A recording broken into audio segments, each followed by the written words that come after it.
Good evening, everyone. Burka street prayer culture clashes. Portugal and Spain are becoming the front line of a debate Europe pretends does not exist.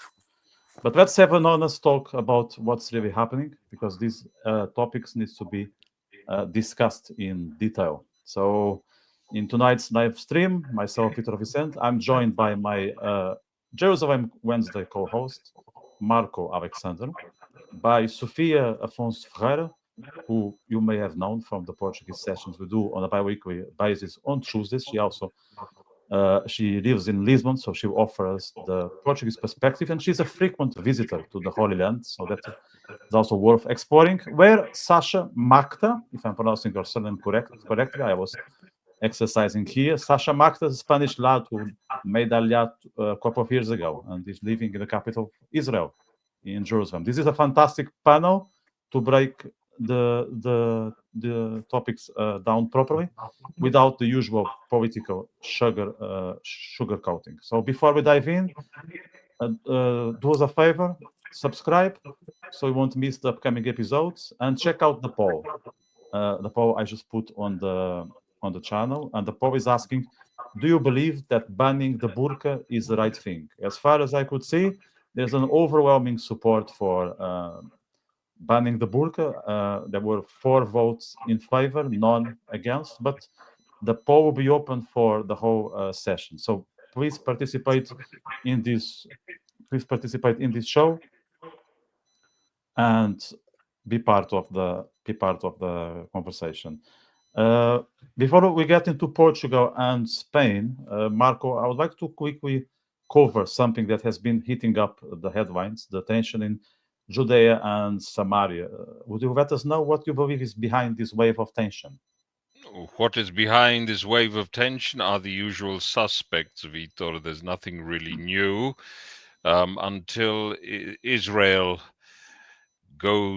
delves deep into the bowels of this monster and eliminates it, and we're going to be having problems for a while. It's not going to change overnight, but it's the usual suspects. The PA continues to incite. People tend to believe that they are a moderate actor. They are a bad faith and pernicious actor.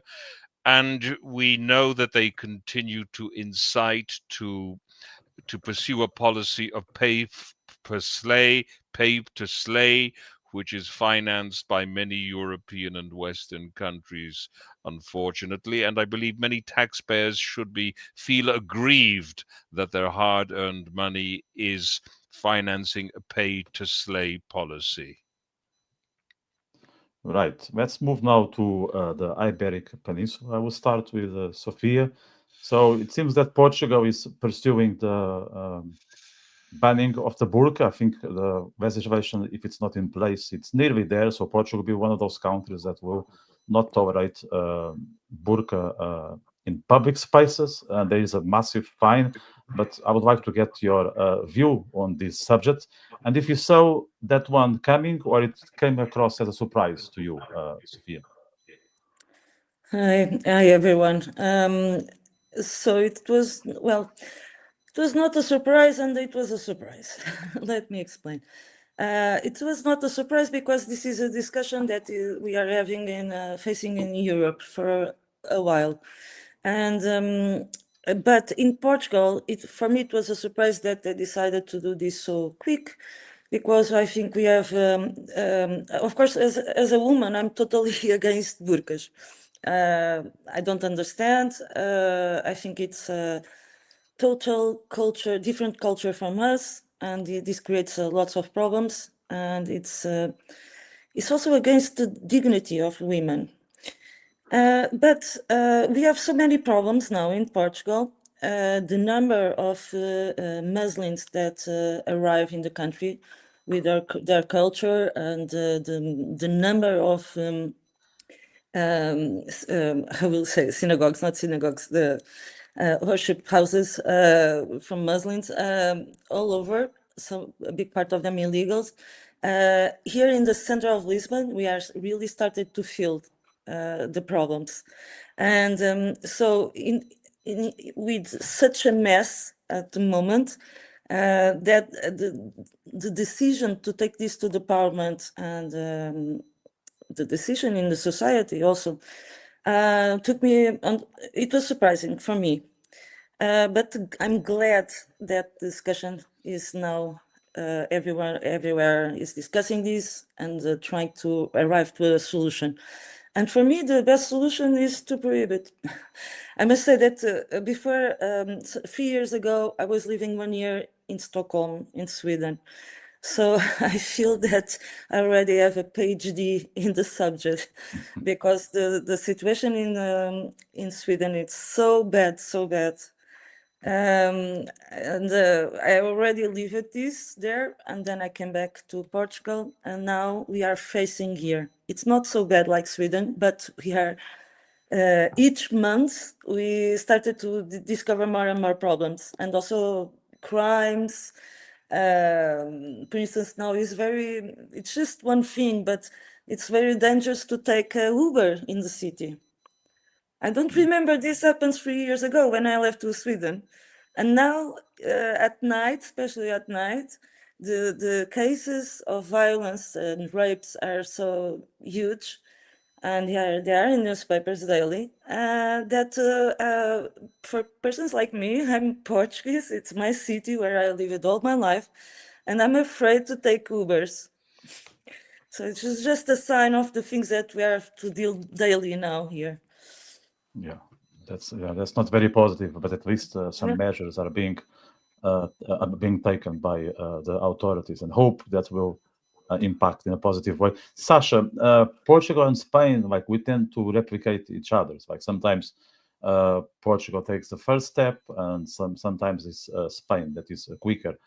Do you see Spain implementing a similar measure as Portugal just did, or we are very far from being that brave?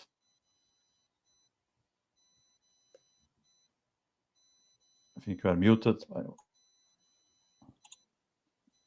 Yeah, so first of all, we recognize that there's a huge problem with radical Islam in Europe, especially countries like Spain, France, Portugal.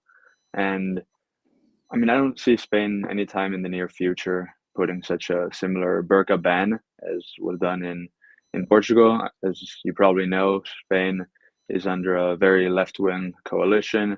The ruler, Pedro Sanchez, he's already from the left, but the coalition that his government has entered with is actually far left. You have Basque separatists, you have Partido Sumar, which is extreme left, and never, I mean, I could bet anything on it that this government will never impose such a ban.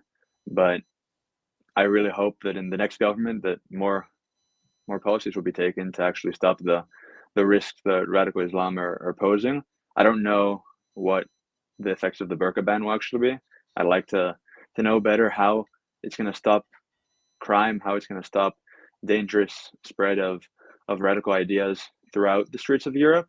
I don't know if it's just a way to act like you're solving the problem, or if it's actually going to solve the problem that we have. So I'd like to hear maybe your thoughts on that, or anyone's thoughts how the burqa is actually banning it is improving the situation, not just aesthetically. Yeah, that's an interesting way to put it. I was just looking at the poll here, and yeah, there is still the overwhelming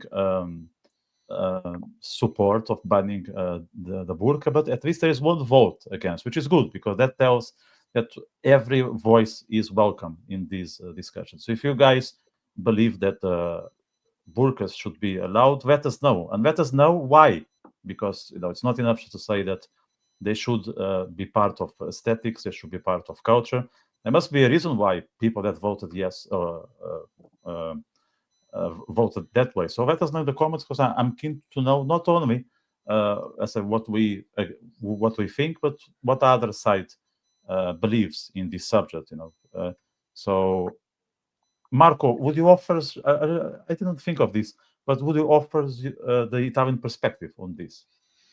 I'm actually not sure about the Italian perspective at the moment, in the sense we have in Italy there is a center-right government, But at the moment, it hasn't really taken the bull by the horns with regard to the Islamist problem. It is certainly better than the governments in France and Spain and Britain but it hasn't really.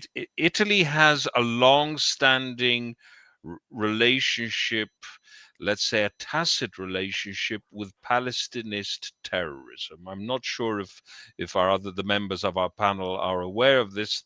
But the Italian governments throughout the decades had tacit arrangements with Palestinist terrorism, which of course is basically a screen for Islamism, because Islamism follows in the slipstream of Palestinism.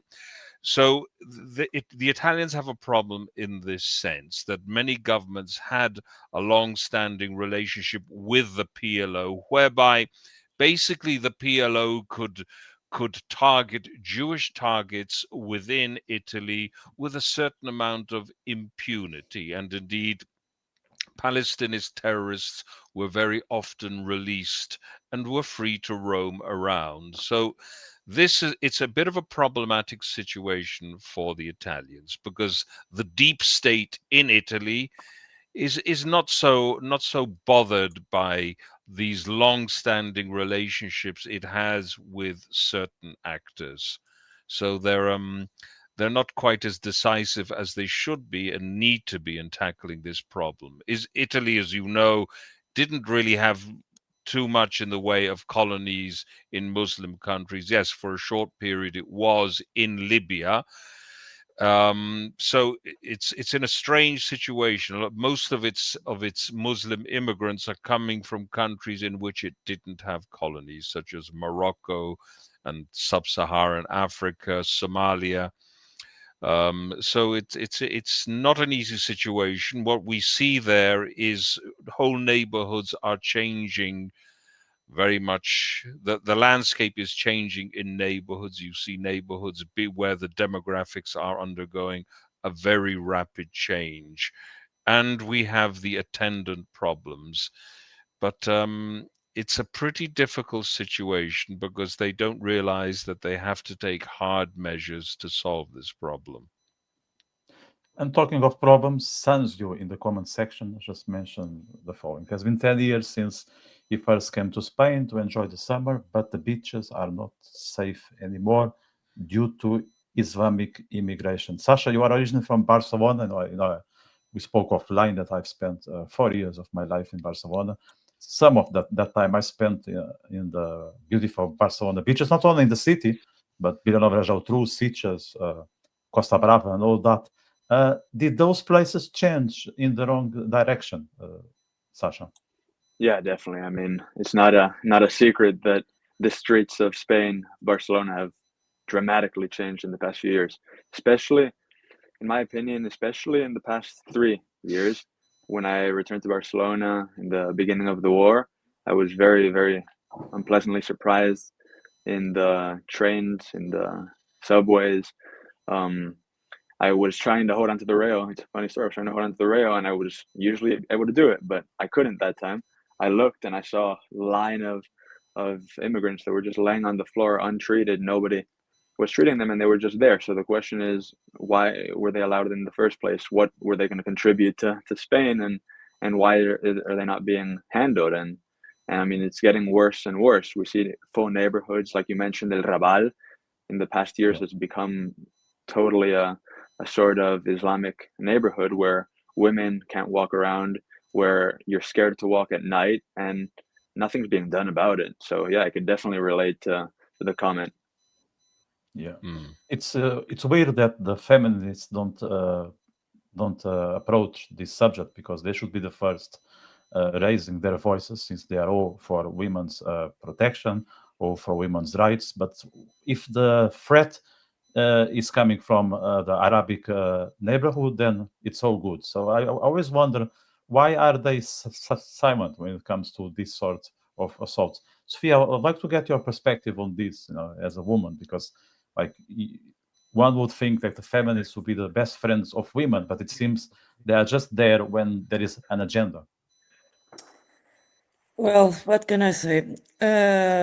Well, first of all, this is so stupid that women are protecting this, fighting for this, which is totally against their rights, and also the LGBT people that queers for Palestine and things like that.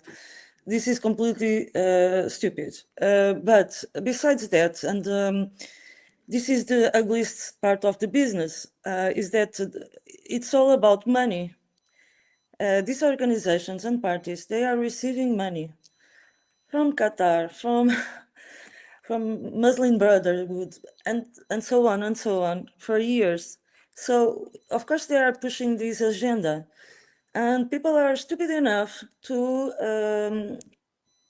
approve a thing like this, don't without question the reasons. This is for me, it's insane, especially as a woman. Like I said, in Lisbon, you really can feel the difference. Like Sasha was saying about Barcelona and Spain, we really started to feel the difference in the last 3 years after COVID. And I remember, for instance, that in the beginning of this year, in January, we had like 3 or 4 cases, very serious ones, in the center of Lisbon, of gang rapes, which is a thing that it's not common at all.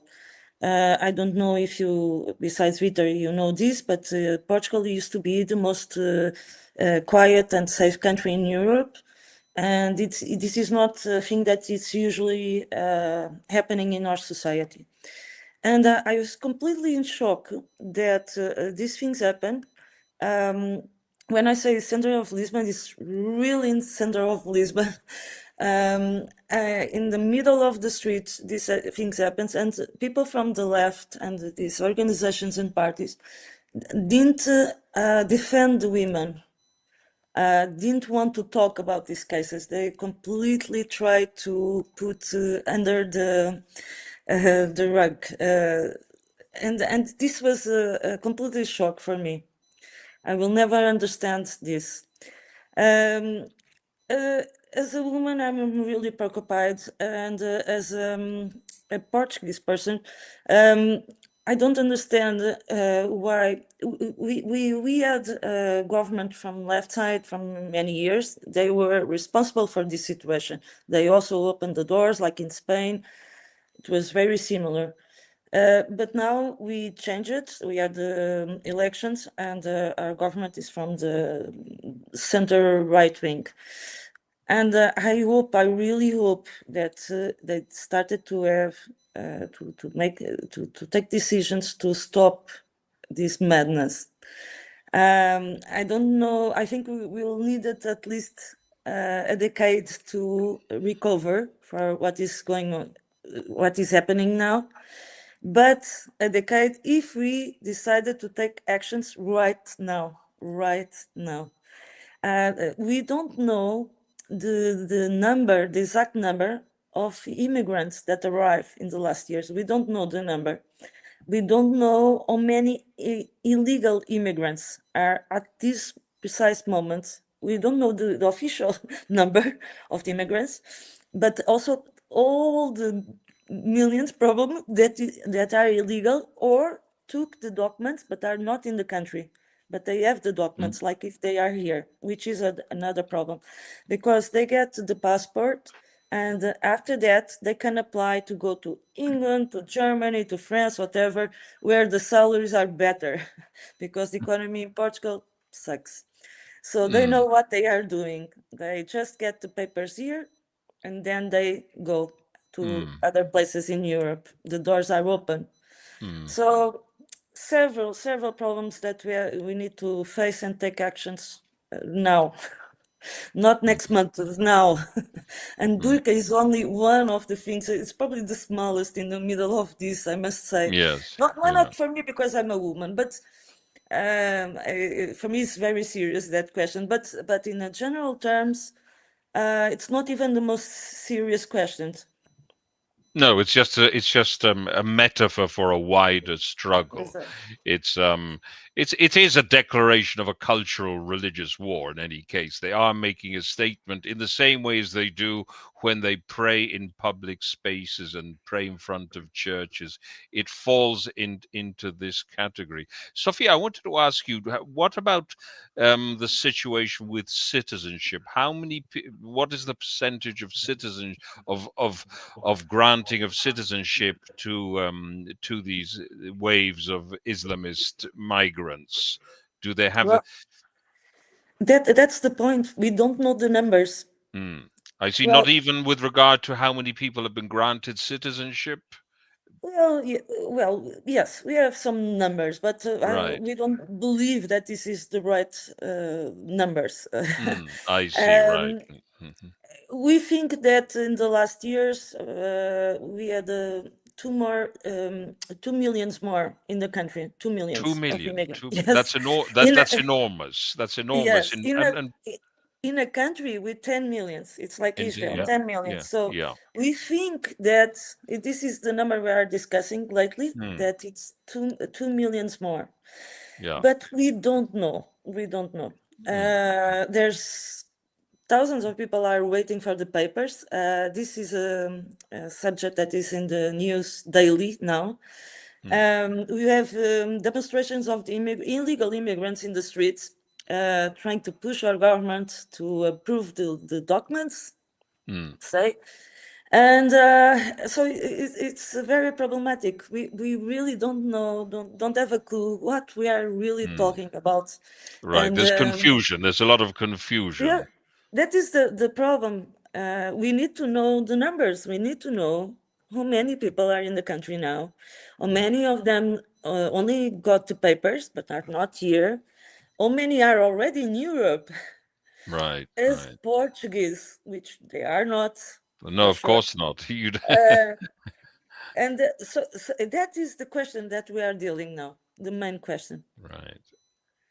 I can say that wonder- when I arrived from Stockholm 2 years ago, I was confused because I arrived here. As you know, in Sweden is also 10 millions, the population, and 2 millions are Muslims. So of course you see women all over with burqa, right? All over. And when I arrived in Lisbon, I had this strange feeling. After COVID, of course, the terrorism, we had a boom of terrorism from all over. So of course, Muslims were also here for vacations and things like that. But I started to tell my friends, it's because I was in Sweden that I only see women covered all over, or it's because in this year that I was out, the Muslim population really increased. I was a little bit confused. And everyone was saying, no, it's like, it's the terrorism. Now we have terrorism all over. So it's like, really? And now after 2 years, I know that I was, my eyes were not wrong. Right. The pennies dropped. The pennies dropped. You go to the streets and you can feel the difference. Of course, yeah. You no longer feel at home in your own country. No. Well, at least I'm talking more about Lisbon, but Lisbon, we are 4 millions are in the Lisbon and around Lisbon. Yeah. So here you can feel a little bit what is going on in the rest of the country. So. Yeah, no, that's the experience I have because I travel to Portugal perhaps 3-4 times a year, and I always need to double check if I'm at the right airport because it doesn't feel like I feel like I arrived in Izmir or I don't know some Pakistan city. It's not the same. It's very very weird. Like you need to double check if you took the right flight or not because before you would arrive and there'll be an overwhelming majority of Portuguese people. Not anymore. It's probably like a ratio of 2 Portuguese people for 1 foreign, and they are not even Europeans. They are coming from very distant places, to put it in a nice way.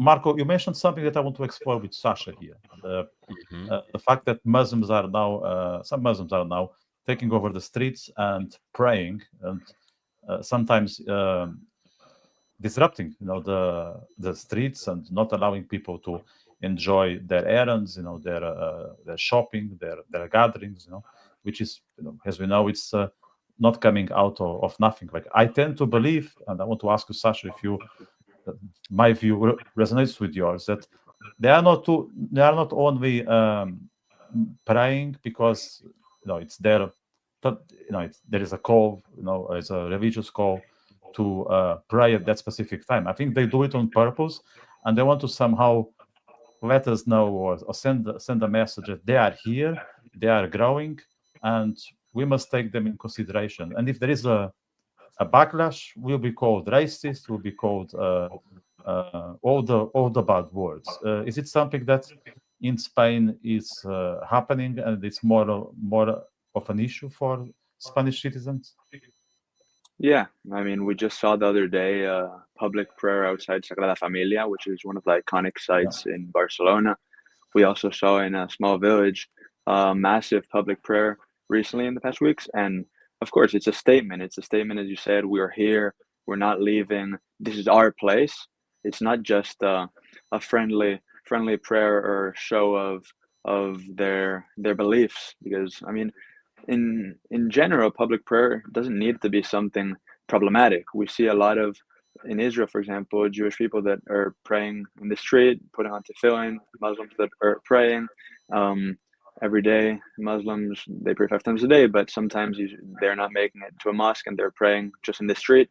That's okay. It's not really a statement. But what we're seeing in Europe is really this sort of imposing ourselves on you, and there's nothing you can do about it. That's the message that I'm getting, while they hide behind the term Islamophobia, because of course to take action or to condemn this or to try to put a stop to this mass prayers in sites that even might be religious for Europeans, like Sagrada Familia.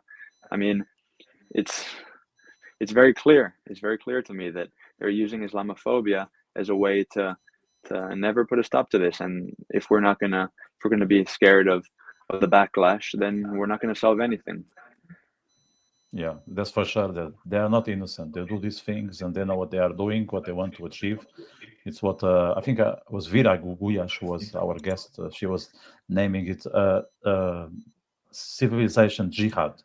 And what she means by that is that they are trying to get in, not with weapons or with guns, but occupying certain positions and then turning Europe into something that we don't feel like our continent anymore, but something that is more related to Arabic culture and customs. There is a comment here, Sofia, from Carlos Romeira, our good friend from Tuesdays. So thank you, Carlos, for the comment.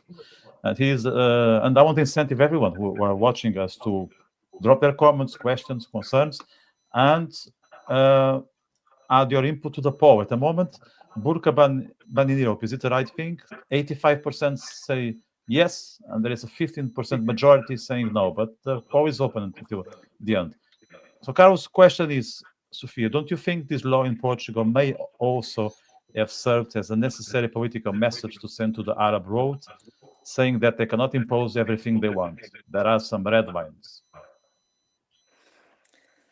Well, I don't know if it's a huge message to our world, because Portugal is not so strong in the political arena, but it's definitely a message here in the country. At least put everyone speaking about this problem, which is nice for a start.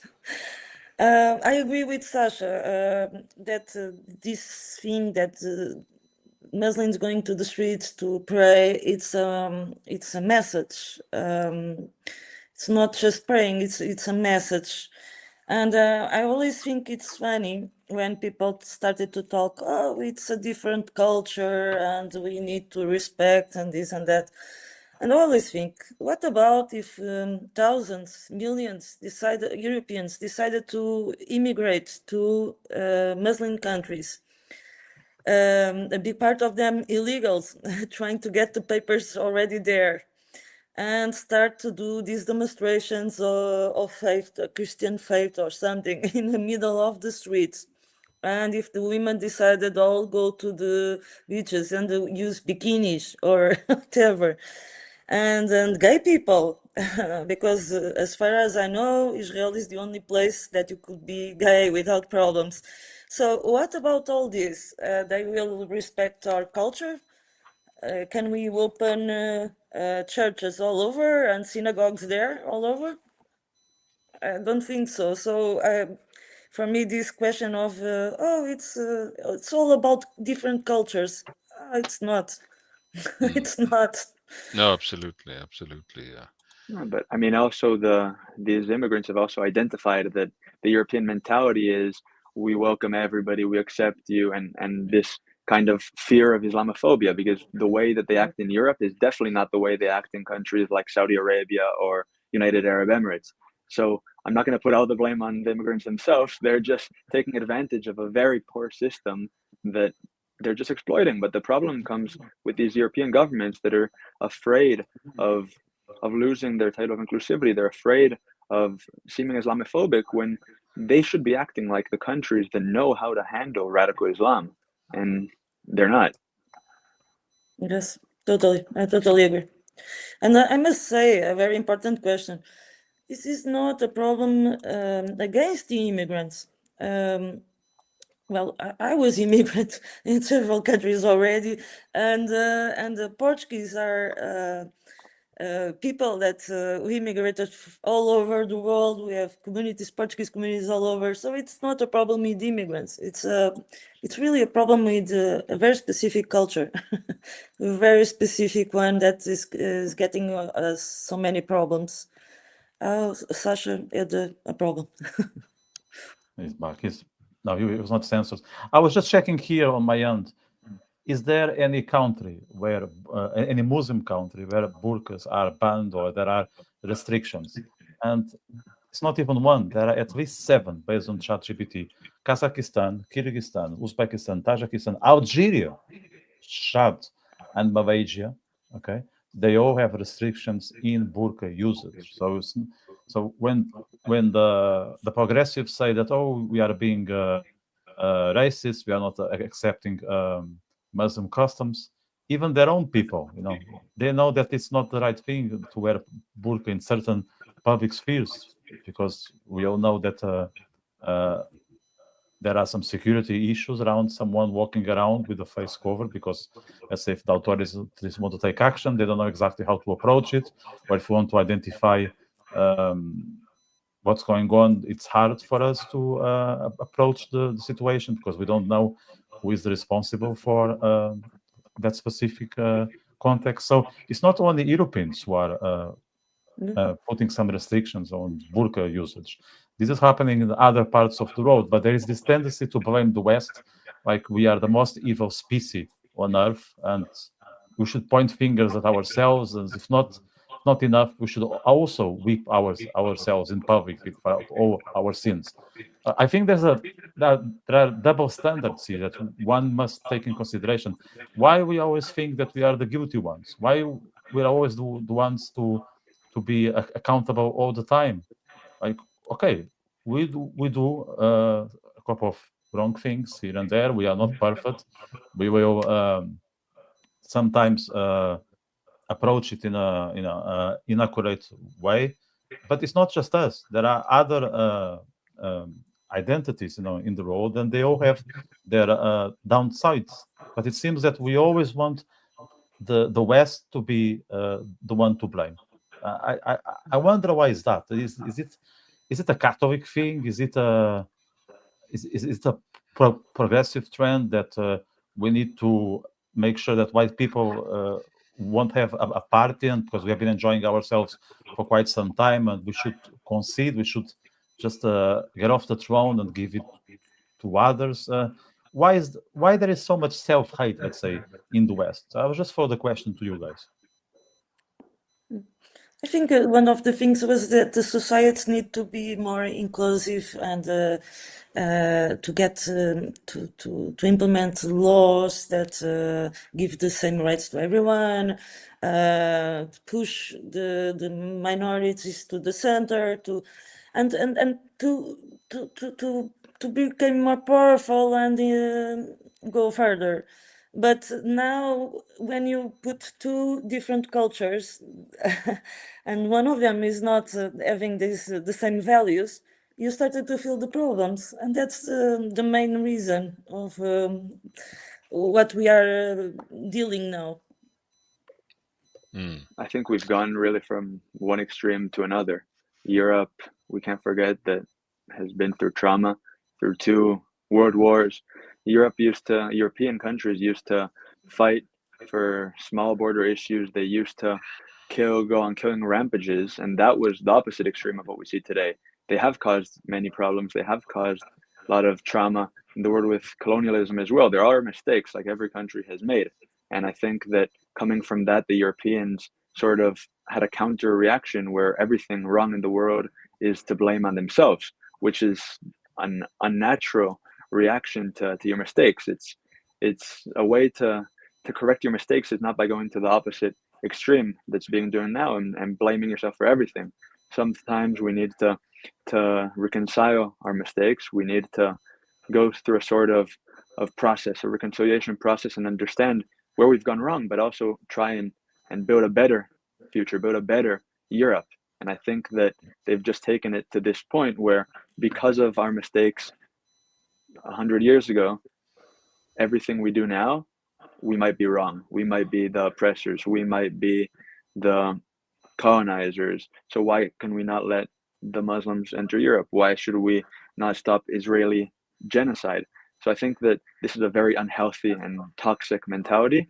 And I also think that many parties in Europe and many Europeans are waking up and saying, hold on, we might have committed horrible mistakes in the past, but this is not the way forward. And I think that this is the biggest clash between Europeans. I'm not talking about other demographics that are in Europe. I'm talking about the classic Europeans that are either going more to the right wing and seeing, hold on, let's look for the prosperity of Europe, or the far left, which is everyone's welcome, but at the end we're not going to have our countries anymore. Well, when you say everyone is welcome, I would slightly disagree. Everyone is welcome except the Jews for the far left, Sasha. No? For sure. How could I forget that? yeah, that's a very important thing to mention, because and it's funny that they didn't reconcile with their Jew hatred problem. Everything else they tried to reconcile and went to the opposite extreme, but with the Jews, the hate still stayed, and it's very sad.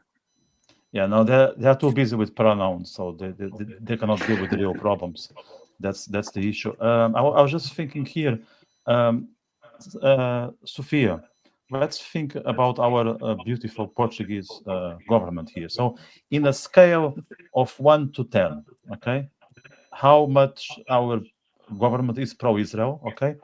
So in a scale from 1 to 10, and being 1, the less pro-Israel. Well, I'm a little bit upset because recently the government made a huge mistake. They recognized the state of Palestine with France and other countries, and this was a mistake, and also it was problematic because in July the government said, okay, the only way we will recognize the state of Palestine is if some conditions were in the table, like, for instance, that they are disarmed, arms, no arms at all in Gaza, and other questions. And of course, for me, I think it's a mistake to recognize a state that it's not a state as a terrorist organization there. But when I saw the list in July, I thought, okay, it's a way of the government to say, we can say no, but only if they respect all these conditions. And these conditions is impossible for Hamas to respect. So anyway, they will never recognize the state. That's it. And I thought it was the end of the question, but then France pushed it, and Portugal said yes, and they recognized. And this was a huge mistake, I think, for the Jewish community and also for the people here that are pro-Israel. We were really upset with this. So you said to me to put from 1 to 10 in the scale. 5, because I'm a You are positive person. generous. Sophia, you are generous. Yeah. I start to think there's some connection between you and the government I'm here. trying to be a nice person. Do you want to join? Sasha, same question to you when it comes to Spanish government. So in a scale from 1 to 10, how much pro-Israel is Spanish government? Being 10, asking Spanish students to sing at Tikva in schools. Okay, it might be controversial, it might be too high, but I'll give it a 1. 1 just because they still call the country Israel and not the Zionist entity or another name. I mean, the Spanish government has been one of the most anti-Israel governments, not only in Europe, but in the world. Probably the only country besides Iran that threatened to have nuclear weapons to destroy the state of Israel, because he insinuated that.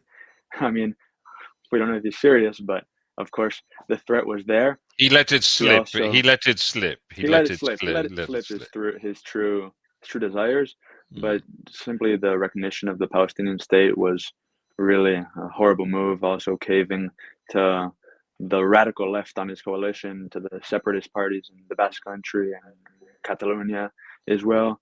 He's just been constantly appeasing both domestic politics as well as in the international arena. I think we all know in the panel the risks of recognizing a Palestinian state, especially during a war. During a war that the Spanish government was labeling as a genocide and supposedly wanted to end it. They were one of the main contributors in Europe to the continuation of it. Hamas was celebrating their decisions, and for Hamas to celebrate the decisions of the Spanish government, as a Spaniard, it's a disgrace, it's embarrassing, and it's only going to bring problems to the Jews in Spain, but most importantly to ordinary Spanish people. Empowering radical Islam. Sasha, am I right in saying that there are rumblings of discontent among ordinary people in Spain? Because we've certainly seen that in Great Britain and in Ireland to a certain extent, where Victor resides. People are beginning to wake up. What is the general feeling among ordinary Spaniards? Surely they see a landscape that is changing before their very eyes. Of course, one cannot ignore also the sexual violence, by the way, which I think we need to bear in mind is a deliberate policy. Sexual violence is a deliberate policy to humiliate and to demoralize the host population and to wear down their resistance. So I think we have to bear that aspect in mind. But sorry, give me your thoughts. Yeah, so first of all, I think the left in Spain is strong. So there's a significant size of the Spanish population that actually supports these policies, that is completely anti-Israel and anti-Jewish. But among some of the ordinary Spaniards, I feel that there could be a wake-up, especially when the pro-Palestinian protests started to become intrusive in their day-to-day life. We saw protests during the Spanish La Vuelta, which was the bicycle cycle. We saw it have to be canceled because of these protests. We see massive protests that are blocking people's freedom of movement. So my hope is that the silent majority, I don't know if it's a majority in Spain, but the silent group of observers that might have been unopinionated regarding Israel or even pro-Israel, my hope is that now, seeing how the pro-Palestinian movement interferes in their life and disrupts their day-to-day routine, they'll wake up and hopefully be more vocally. I wanted you mentioned something very interesting, the silent majority. I think silent majorities are very dangerous. I think silent, because that's what I see in Italy as well. Very often, with my exchanges with Italians who say, "But this is not the majority. The majority are good people." But my concern is that silent majorities are pretty ineffective unless they throw their hat into the ring to some extent, unless they take a stand. I agree, but I think it's also hard to place the responsibility of advocating for Israel and advocating for this foreign cause on ordinary I'm not Italians sorry. or ordinary Sorry, Spaniards. sorry, Sasha. I'm not worried about Israel. I'm worried about Italy and Spain losing their identity, and Portugal. Indeed, my concern is we're all right. We know who we are. We have a sense of purpose. We have a sense of direction. We've been around for a few thousand years. My concern is with what's happening in these countries. They don't realize that the social fabric is being frayed, that there is a plan which is being deployed to very great effect, and the silent majority is an ineffective majority unless it takes a stand. I agree, but I think that as we look at the polls, the silent majority is also being reflected in actual politics and in polling. We see that in Spain, Vox, the far-right party, has been dramatically on the rise. We see also in the UK with Reform. We see with Andres Ventura in Portugal as well. His popularity used to be pretty unknown. Correct me if I'm wrong. And this is a common trend. And I like to always say that the far left created the far right. And we see that this is going to keep happening as long as the problems with radical Islam are going to keep increasing, because trust me, they're going to keep increasing. Yeah, Sasha, the far left is very creative. They created the far right, and they created women with balls. So you can expect everything coming from the far right. Talking of silent majority, Marco, I'm just checking the poll here. Maybe there's a silent majority here who wants to have their say. It's still 85% in favor of banning the burqa and 15% saying we shouldn't. So I'm incentive people to vote, because I will keep the poll for another maybe 20 minutes. So guys, let us know what you think of this topic, because we want to get everyone's voice included here. We are also inclusive here. You know, we are nice people. Sofia, going back to Portugal, if you can help me identifying who are the real anti-Semites in Portugal. So in your estimation, are they the big sharks like institutions, authorities, or the average Joe in the streets? I think the biggest ones are the far left parties, and then two problems in the universities and in the press. The left infiltrated in these places for the last decades, and what I watched is they do lots of noise. Daily we watch this in the news, they do demonstrations in the streets, this and that. But each time we have an elections, they lose and lose and lose and lose. And Thank God. thank God. But a party like Bloc de Esquerda, from one of the biggest voices pro-Palestine, they are completely almost dead. Each time we have elections, they disappear a little bit more. So something is wrong here. And I believe that the silent majority doesn't make so much noise, but at least in the elections here, they go and vote. And they say what they don't like. So let's see what is going to happen in the next 6 months. Let's see. But this year we had 3 elections, and then we'll have again elections for president in January. But that ones are a little bit different. But this year was completely. We can see this clearly each election. They scream more, but they have less votes at the same time. So if you open the newspapers, it seems that it's the opposite, that they are in the government, they are in charge. But no, they are not even 2% now of the votes. One would say, Sofia, that even though they may be a minority, that I'm going to use a boxing term, they punch above their weight. and they have influence. Just because it doesn't translate into seats in parliament, they do have a certain influence. They do manage to poison. They do manage to poison the youth. And they do manage to a great extent to define the cultural climate. It only takes a few rotten apples. It only takes a little bit of poison to really ruin the environment. This is the point I'm trying to make. Exactly, because they completely dominate the press and the universities. That is the question. So we need to change that. Indeed. We held, myself and Marco, we held actually a live stream on the Portugal general election 6 months ago. So I'm going to put here in the comment section. I'm sure we have newbies watching us tonight. So if they're interested in our take on the Portuguese general elections, they're welcome to check. And we'll do another one in January before the Portugal presidential elections. And myself, Marco, and Sofia, and a couple of others. We will do a special discussion on that topic. But let me move now to Barcelona. I wouldn't say Catalonia. I hope you don't get upset with me, Sasha. I think it's still Spain. I knew it. I knew it without knowing you that well.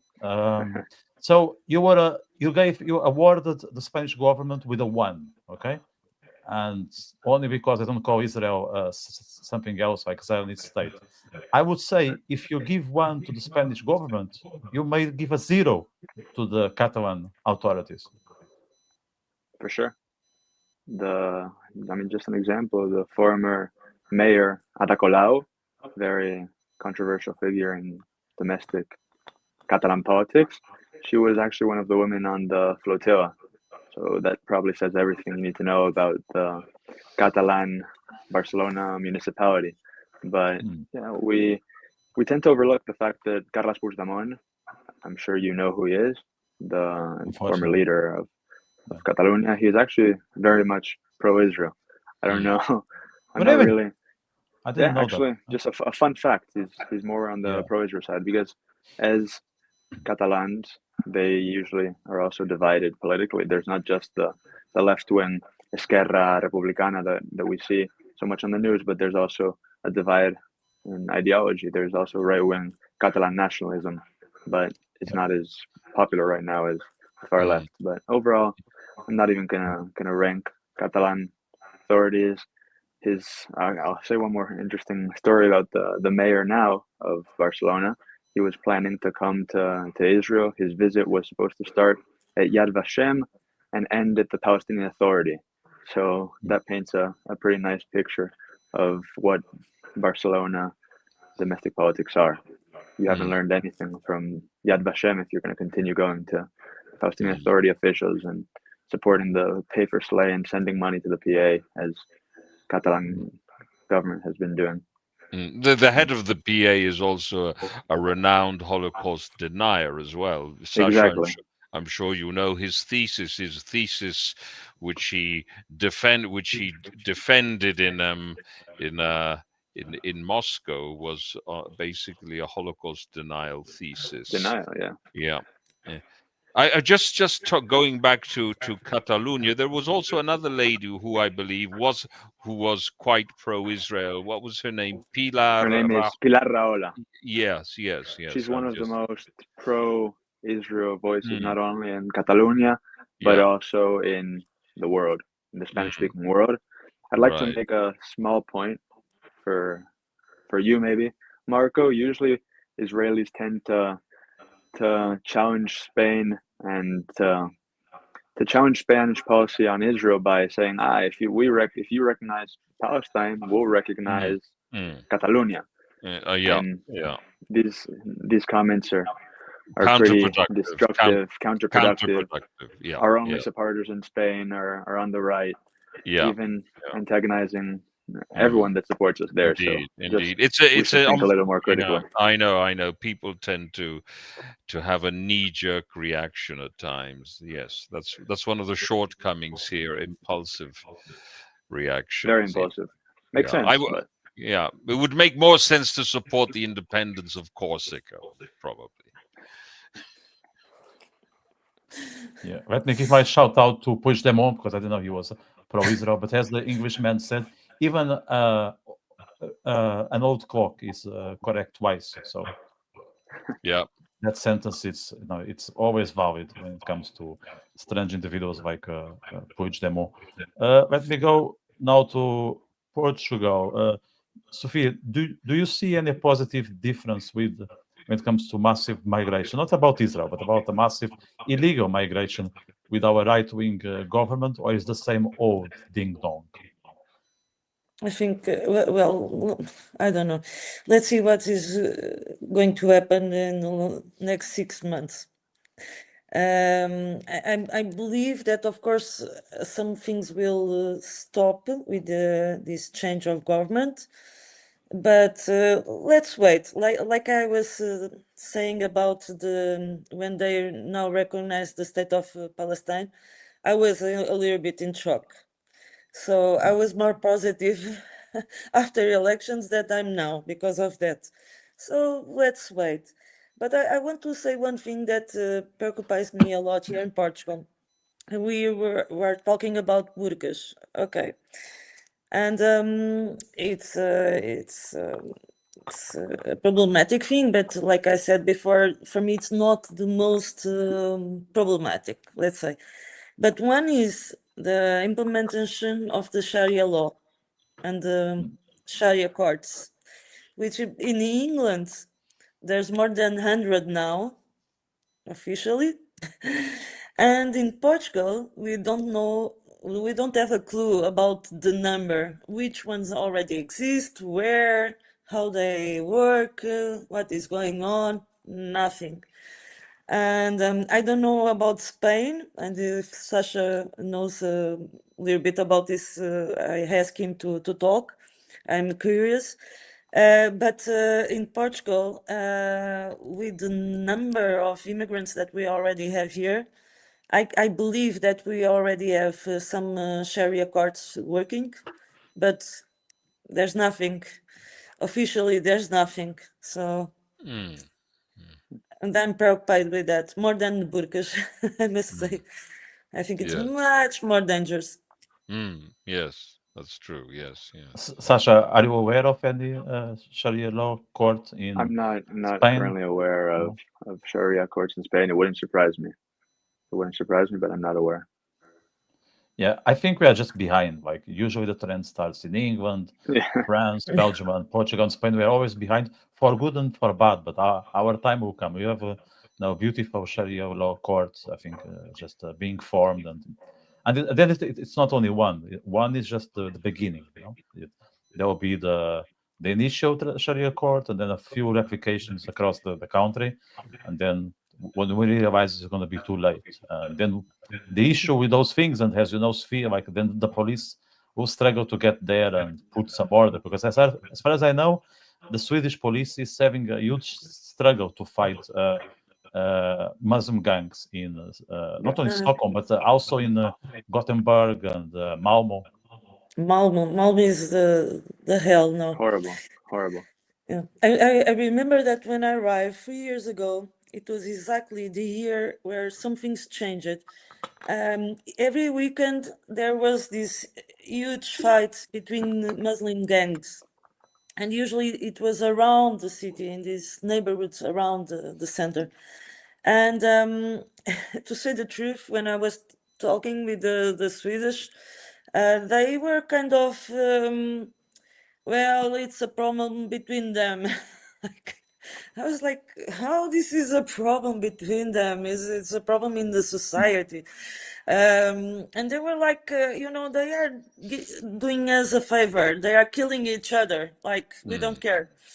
And then I also arrived and I discovered that 3 years ago they had already 500 bombs per year in the country, bombs. And I was completely in my country. I think last time we had bombs in Portugal, it was after the revolution, like 45 years ago or something. So it was a thing that probably the last ones I was still a kid. I don't remember. So it's not a thing that I'm used to. And I arrive, and a week and a half after I arrive, I was in a festival, and they set up a bomb in the party. Luckily, the police arrived on time, and no one was killed. And it was all about because there was an artist from Iran, a dissident. He was on the stage, and they decided to put a bomb there. Wow. And I was completely, oh my God, where I decided to live. And then I discovered that they have 500 per year. And I got to relax with 500 bombs. It's like, you can't be in stress all the time, right? And I thought, okay, this is strange. This is a new reality. But it seems that everyone lives comfortable with all this. I'm the only one that came from Portugal and think this is crazy. But then, during that year, things changed, and the gang started to kill people in the center of Stockholm. And then people started to get really stressed about this. It was really the year that things changed, and there was elections also, and the extreme right party there, they won 26% of the votes. So that's how things changed. They started to kill in the center of the city, and the people started to the silent majority. In the elections, they gave 26% to the far right. So in a way, it's a little bit what is going on in Portugal in the last years. They opened the doors, the immigrants arrive, and the Chega, which is the extreme right party here, they started to get more and more votes in the elections. Cause effect directly. Yes, This is why I'm not really so. So sorry, Sasha. I just want to encourage people to subscribe to the channel. I forgot to mention that. I was so involved in the conversation. I forgot to ask people subscribe, share. This conversation is urgent. These honest, real, open talks you don't get to when you are opening, RTP or TV. None of that. So here we talk facts. We talk things that are happening in front of our eyes, and those conversations, they tend to be censored. So please share, because these things need to be discussed in detail and with an honest approach. Sasha. Yeah, I was just going to say that this is why I'm not so excited or convinced with the burqa ban. So maybe I'd position myself on the 25% that weren't really so enthusiastic about it. I just don't really think that it's a policy that's going to make much of a difference on the ground. The only argument I see pretty valid is security concerns with what people could be hiding behind the burqa or the niqab. When we're talking about actually changing the problem that we have with radical Islam and massive demographic changes, this is not going to change absolutely anything. This is not going to encourage less Muslims to come. This is not going to solve the problem of the massive numbers of immigrants that have entered both legally and illegally. It's not going to solve them. It's not going to lead to deportation. It's not going to lead to stopping crime. If anything, it's just going to encourage the women to stay at home. So for the people that are saying about women's rights, it's a trade-off. Should women be wearing a niqab or a burqa, or should they be staying at home while their man is out all day? So what is it actually going to do? If I were to be convinced that this would stop crime or that this would lead to deportations, then maybe I would be more positive about it. But I don't really see this bringing an impact and solving the problems that Europe are facing. If anything, it's just a positive political win instead of an actual solution to an extreme problem that we're facing. Yeah, symbolic. And, I think that the governments can use that as a justification that we did our bit. Like you cannot point fingers. We did our part. It's just an appeasement. It's an appeasement to the people that are protesting against radical Islam. So I suggest other solutions. Rather than just a small political symbolic victory. And I would like especially to ask you about that. I would like to ask you, Sasha, solutions, because we agree that the burqa is symbolic. You mentioned deportations. Tell us a little bit about how that should be implemented, because we do have an issue with people who have acquired European citizenship.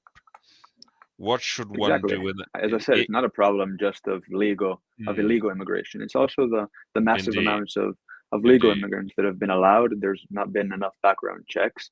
When they opened the gates of Europe, there should have been clear checks on people Indeed. entering. There should have been profilings, and now the problem is, in my opinion, it's irreparable unless there's going to be massive and drastic decisions.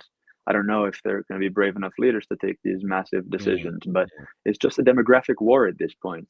At this point, the average European has less than the fertility rate that they should have to grow as a population, and the Muslims, of course, they have plenty of kids. So they should start with policies that promote raising the fertility rates, and then start with deportation. Well, hang on a second, because this is an issue, because we're going to have to tackle this. Raising the fertility rates among whom? Because if you have Muslim citizens who are now naturalized Europeans, if you raise the fertility rates, exactly.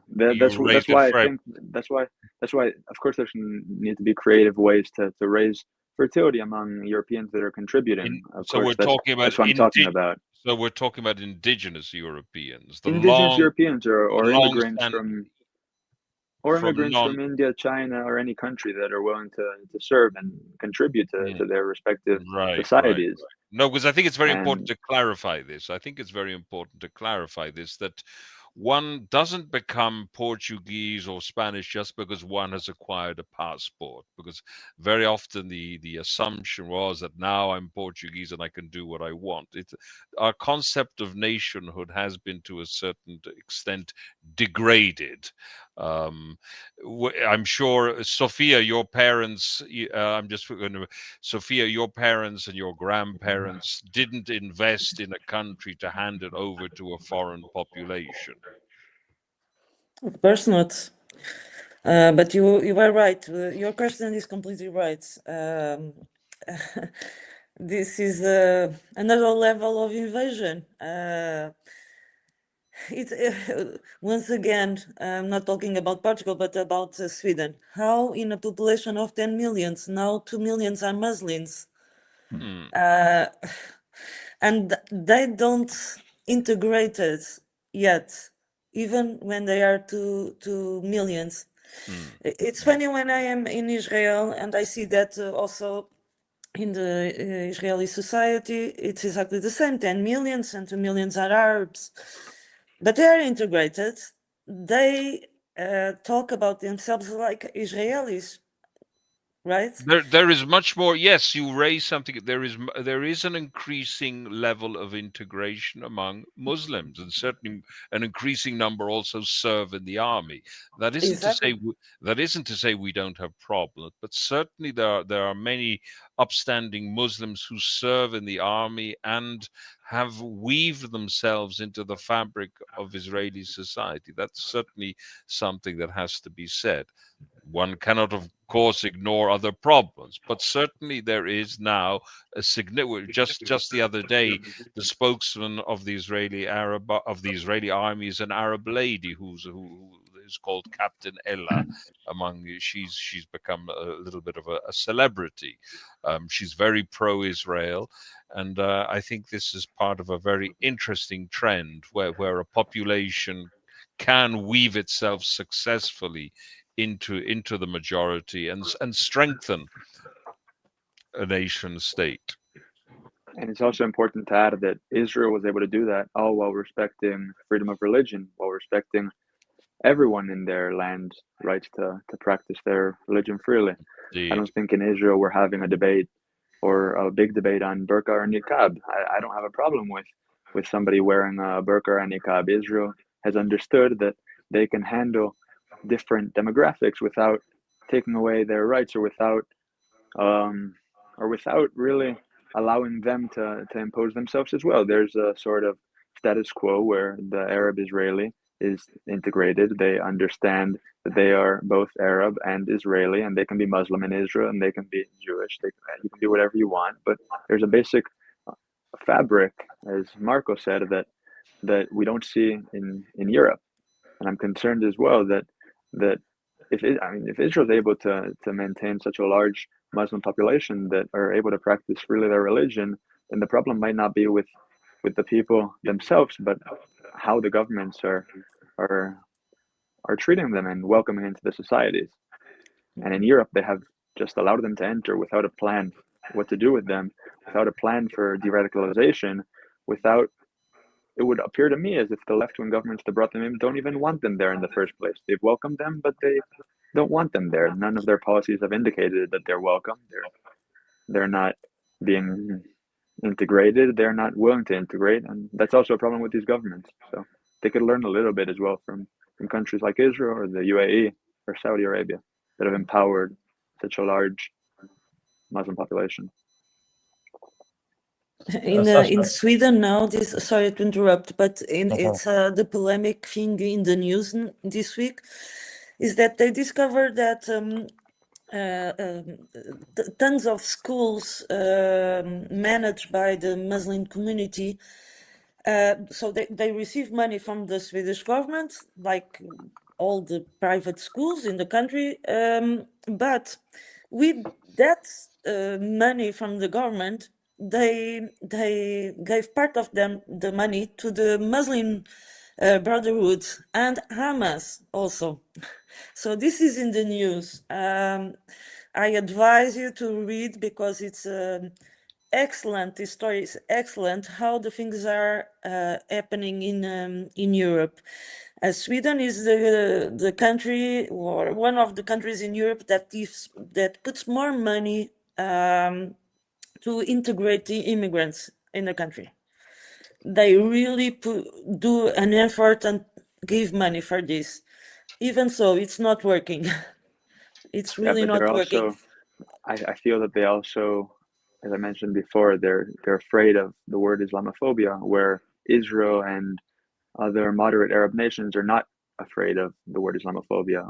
There's a basic respect that we have to these people, and with this respect, we can create policies that effectively allow them to be integrated without having to alienate them.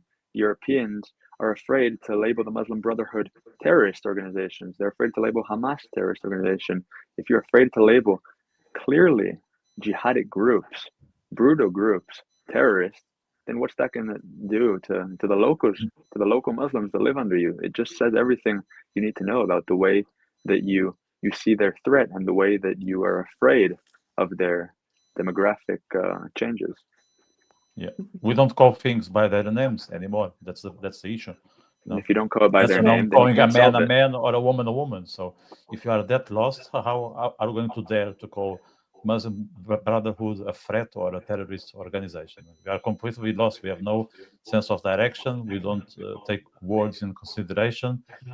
Actually, we struggle to communicate because we think that if we put a couple of sentences together, then we are being firm, and being firm is being far right these days. No, like even if you are punctual, you are far right. Like you are on time, you are a bad person. You are being very much demanding. It seems like a joke, but that's how they see it. Like I even saw the other day, if you are on time, you are a white supremacist. That's absolute madness, no? At that level. There's a comment here that I want to bring to the attention of us.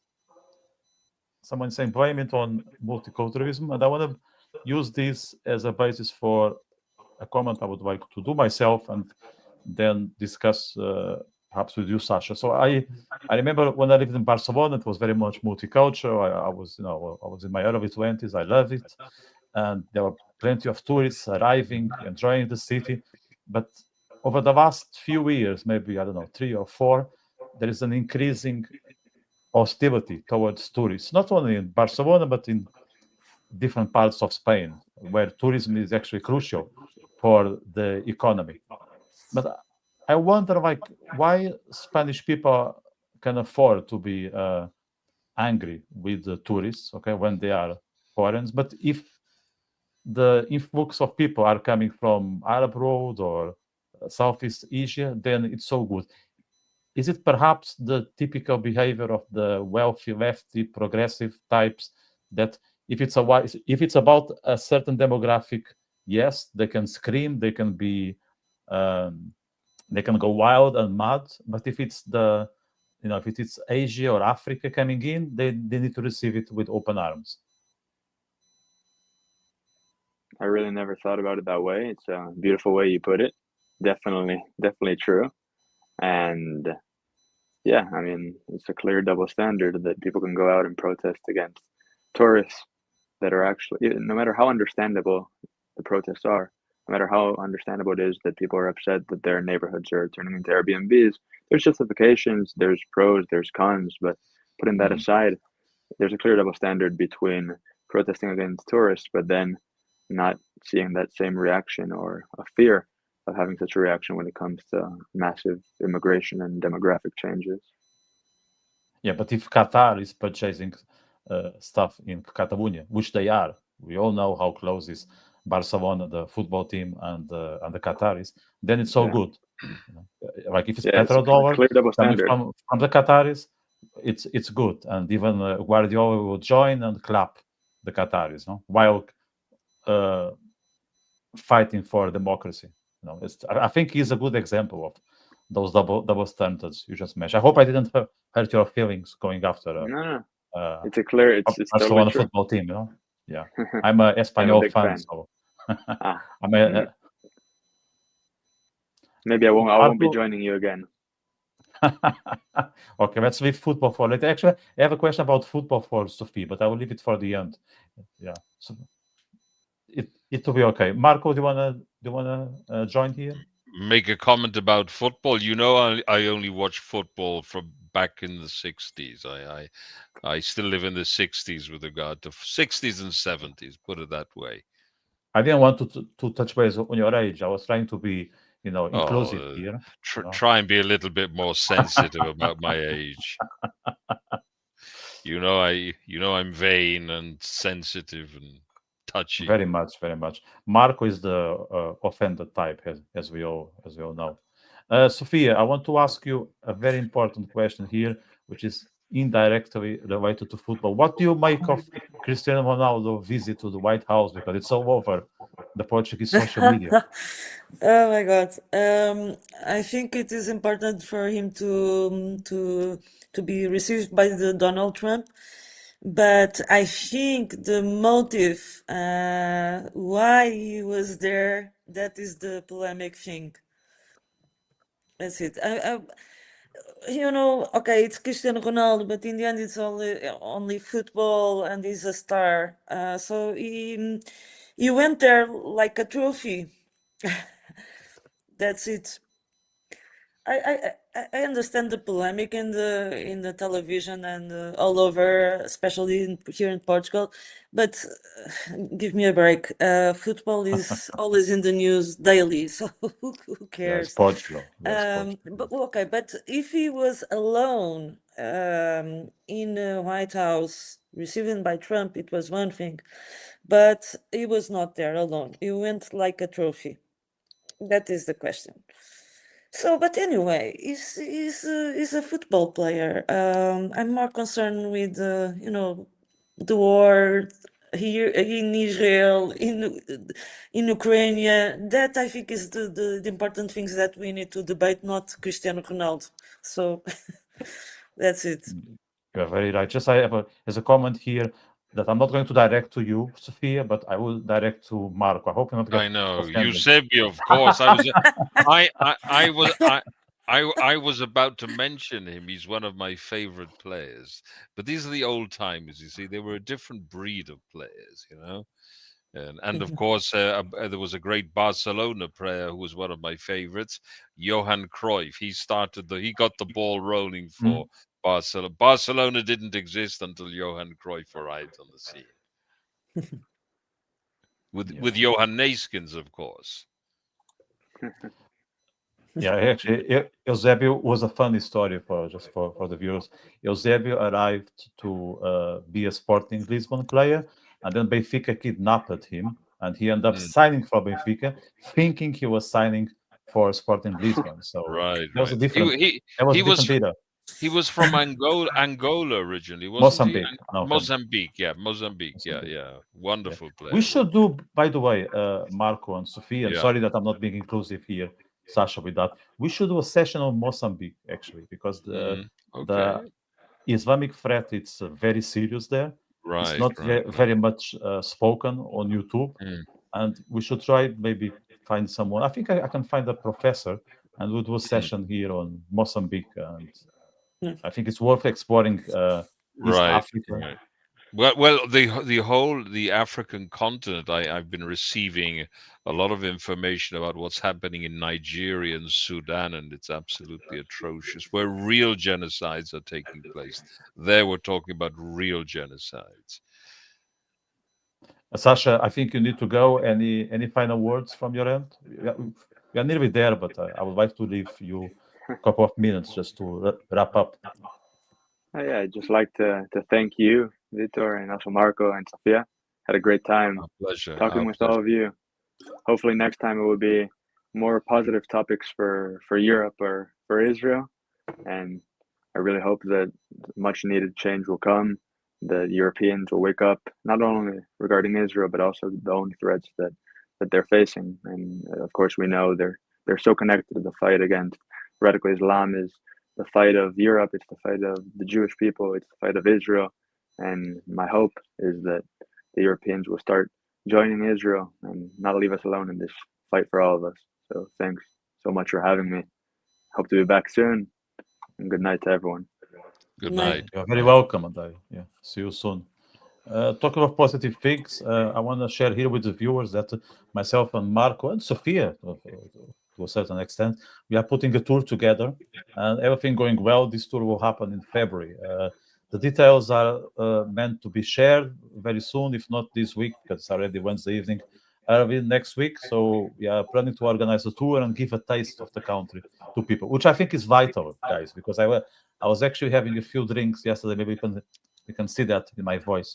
I was having a few drinks yesterday with a friend who is he's a very good guy. You know, he has some understanding of geopolitics, but let's say he is new to this topic. And we started to talk about Israel, and he's not really pro-Israel or against. He's just trying to understand, which is fine. If you don't know it, you ask questions, and that's what he was doing. And his understanding of Israel was just based on the BBCs of this world. So I don't need to I need to expand. So he had no understanding of what Israel is, like what can Israel offer, what sort of experiences you can avail when you are in Israel. How similar is Israel, Europe, in sense of work, leisure, even mindset. So I think those tools are going to be an absolute life changing for some people. So if you have the chance to visit Israel and you can see it with your own eyes, don't hesitate, because it to only make your life more positive, because you start to understand, you start to link the dots, and then you'll be in a much better situation as if we encounter people that are just screaming without having any idea about the Middle East, let alone understanding geography. Sophia, you've been to Israel a few times. Do you want to just share, like in short, your experience? Well, my experience. First time I went, it was 12 years ago, I think. Then I came back more recently, before the war, like 3 years ago. But since the war started, I already went 4 times, and I stayed there almost 7 to 8 months in different trips. And I think it was, for me, it was life changing. Of course, I already knew the country, and I love Israel for many reasons. But being there during the war gave me a totally different perspective. And also, I was doing volunteer work, and this allowed me to be with so much different people, and all so many different situations during the war. I'm proactive in the social media, trying to defend a little bit Israel and trying to put some facts to fight all the propaganda that is going on. And of course, being there all these months and living there gave me a totally different notion of the reality that I will not have if I was just in Europe watching the war in the television. And what can I say? I never thought that the war was for 2 years, and it's not over all. It's a process, but it becomes a little bit what is happening in Israel. It's what we'll face also in Europe after. We're already facing not a war, but so it's a problem that everyone should be concerned. It's what I think.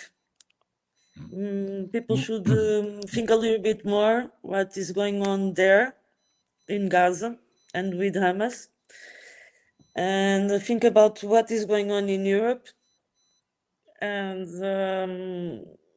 pay more attention not to propaganda but to facts. Facts are important, not propaganda. Let me share your Times of Israel column, Sofia. We'll put here on the screen. So Sofia writes for the Time of Israel, same as myself. So if you guys are interested in reading Sofia's articles, she has quite By the a few. way, I don't like to promote to do a promotion to myself, but the last text I published, it took me a while to write this. Because I was digging in all the propaganda in these 2 years, and the numbers that Hamas gave, they say that 7,000 people died in the war. I don't believe in this number. I think the numbers are not correct, but I tried to give facts, and so I was for 2 months scanning all the press during these two years. Every time they said that Israel were committing genocide and gave numbers, I was trying to see the pictures, the places that the bodies were supposedly buried. So it took me a lot to dig all this, and I produced that text that I published a week and a half ago. And I think it's important, not because it was me writing, but it's because it's facts. People read this and trying to make a sense between the reality and propaganda.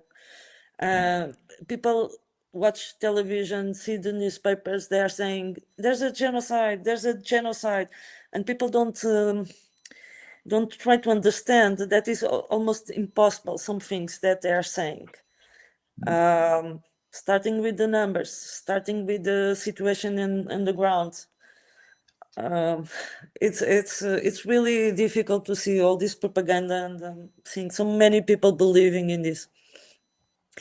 Watch out! I know that people die is a war. I just I just don't believe in what Hamas give us as an information. That's the point. Yeah, with the collaboration of the West, who is And the always BBC. willing to accept. And BBC, oh my God, BBC. oh my God. BBC is falling I do- apart now that yes, but it's Trump. insane. I just saw Trump is suing BBC for 6 billion, not even for $1 billion or 2, 6 billion. He's taking it seriously. Yeah?